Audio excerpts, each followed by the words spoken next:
ٹھیک ہے، خیر خیریت ہے۔ آج کی ایک بہترین ویڈیو آپ کے لیے ہے، بڑی عبرت آموز۔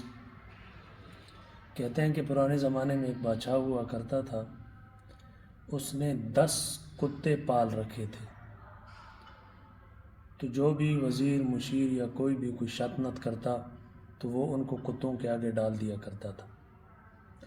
ایک مرتبہ ایسا ہوا کہ ایک وزیر سے کچھ غلطیاں ہوئی تو بادشاہ نے حکم دیا کہ ایسے فوراً کتوں کے آگے ڈال دیا جائے۔ تو وزیر نے بڑی منت سماجت کی، جب بادشاہ نہ مانا تو پھر اس نے کہا کہ جی ایک درخواست ہے، آپ ایسا کریں، بے شک مجھے کتوں کے آگے ڈال دیں، لیکن مجھے چند دنوں کی مہلت دیں آپ، اس کے بعد پھر جو آپ کا فیصلہ ہے آپ کر گزریں۔ بادشاہ نے کہا ٹھیک ہے، آپ کو چند دنوں کی مہلت ہے، پھر اس کے بعد آپ کو کتوں کے آگے ڈال دیا جائے گا۔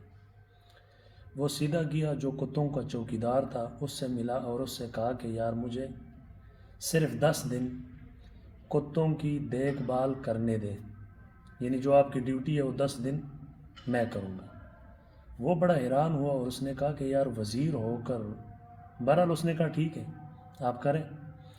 10 دن اس وزیر نے ان کتوں کی خدمت کی، ان کو اپنے ساتھ مانوس کیا۔ پھر جب مقررہ مدت ختم ہوئی، ٹائم ختم ہوا، تو بادشاہ نے کہا کہ اب اس کو کتوں کے آگے ڈال دیں۔ جب اسے کتوں کے آگے ڈال دیا گیا تو وہ کتے نوچنے کھانے کے بجائے اس کے پاؤں چاٹنے لگے۔ بادشاہ نے جب یہ منظر دیکھا تو وہ بڑا حیران ہوا کہ یار کھانے کے بجائے یہ اسے چاٹ رہے ہیں، اور اس کے ساتھ آ کر بیٹھ گئے، سامنے دم ہلانے لگے، کیا چکر ہے؟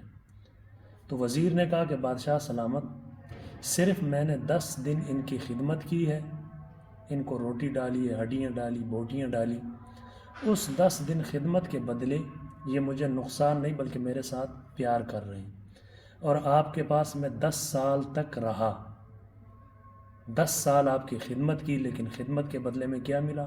ایک غلطی ہوئی اور آپ نے میرے اس غلطی کو معاف کرنے کے بجائے مجھے کتوں کے آگے ڈالنے کا حکم دیا۔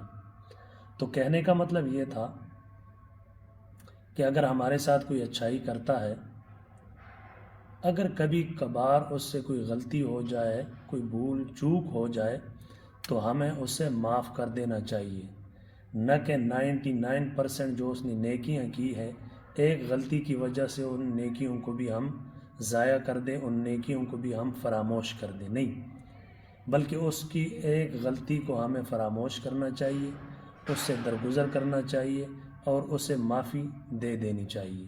یہ اس واقعے کے اندر ہمارے لیے سبق ہے، اس واقعے سے ہمیں سبق حاصل کرنے کی ضرورت ہے۔